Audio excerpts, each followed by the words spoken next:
Good afternoon, everybody. And it's an absolute pleasure to be with you all today.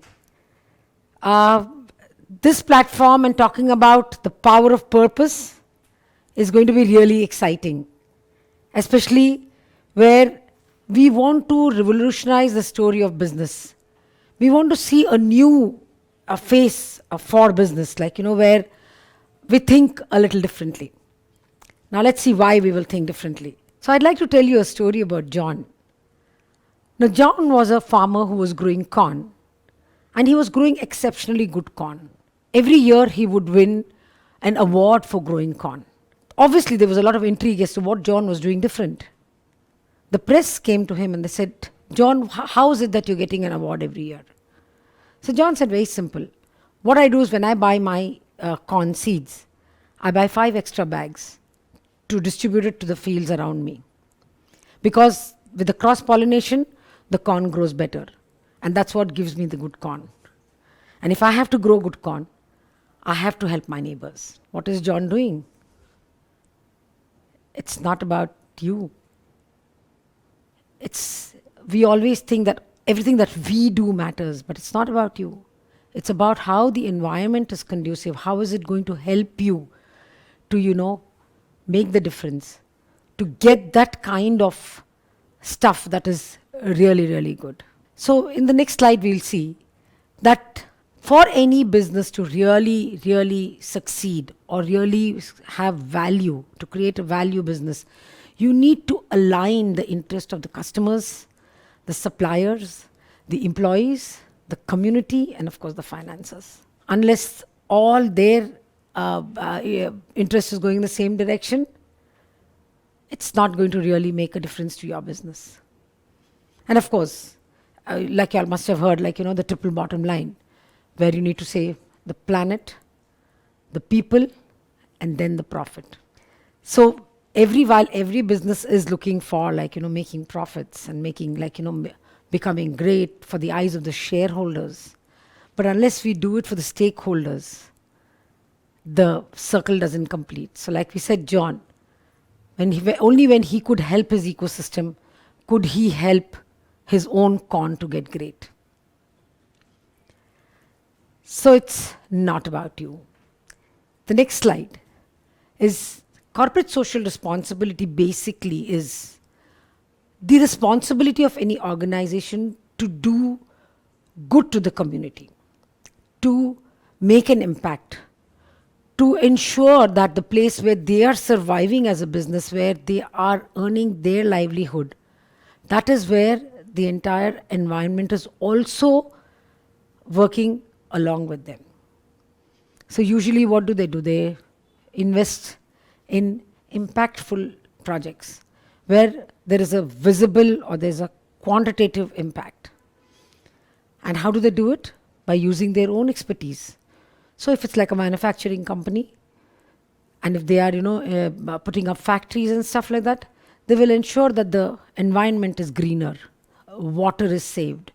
If it's a IT company where the entire human resource is being utilized, they will ensure that the community is healthy, educated, safe. So that is how the companies think about how to invest in the CSR. And of course, the strategy has to be sustainable. Because once they get into the community, once they start joining with the community, once the entire alignment comes with all of them, because the customers, the suppliers, the investors, the community, and the finances, everybody has to align towards a sustainable strategy. And that is what makes the company a brand. Now, I will come to a very interesting, a study about impact. So you all must have heard of the story about the crow. So what was happening? The crow was thirsty, right? And he wanted to drink water. When he looked around, the only resource that he could find was a pitcher with very little water in the bottom of it. Now, the beak is not long enough. How does he get to the water? With a little bit of, intelligence, he started picking up the pebbles and putting in the water. And the water rose till he could drink the water. But what was happening? What was the crow teaching us? And what does the crow even teach us today? That every pebble that he puts in the pitcher is the input. Okay? And what is happening? What is the output coming out? The water is rising. Keeps putting the pebbles, the water is rising. That is the input and that is the output. The water is rising. But is that what he wants? What is his final goal? That the water rise up to where his beak can reach, he can quench his thirst. And after quenching the thirst, he's able to fly. Now that is the impact. And what do we see over here? That, there has to be a logical step to any kind of an input which actually turns out into an output. So what happened?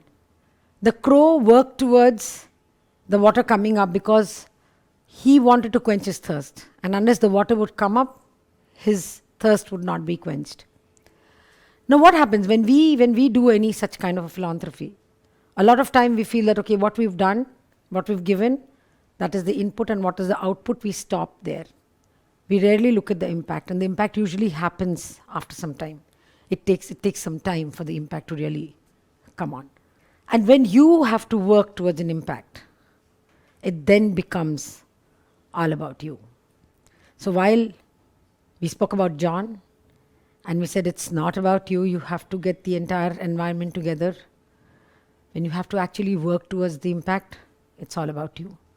It's how you build your brand. It's how you make yourself relevant. It's what you do for the community, which makes the brand look good, which makes you look good, which makes the business look good.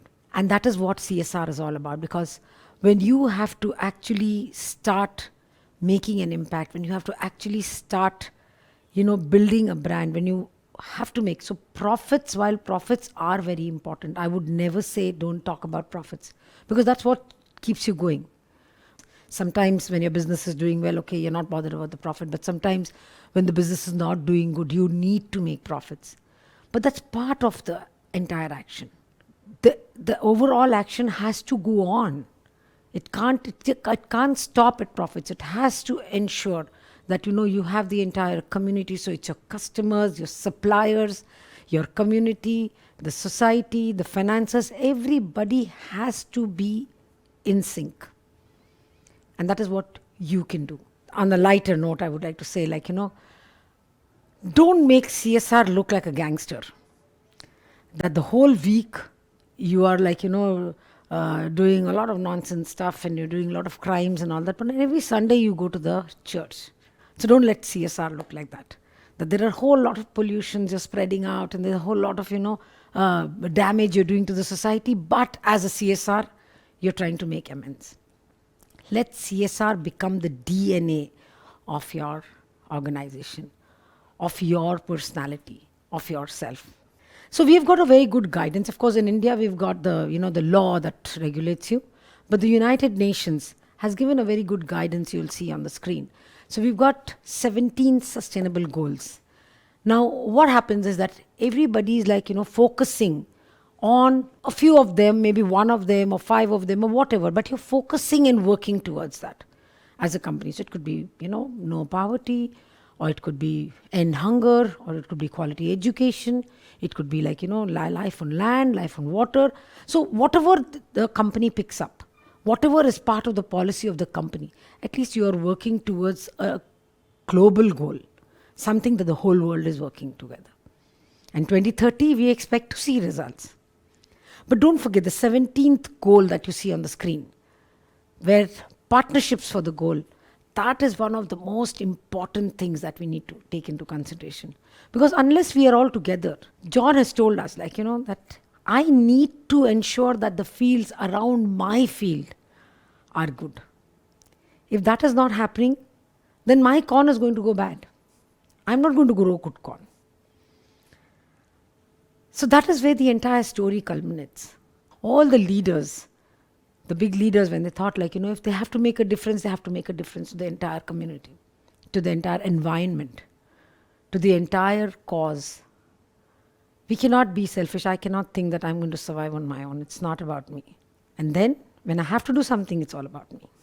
It was an absolute pleasure to be with you all today. I thank you, DLC, for giving me this platform where I could connect with you all. And let's remember, if I'm to grow good corn, I must help my neighbors grow good corn. Thank you so much.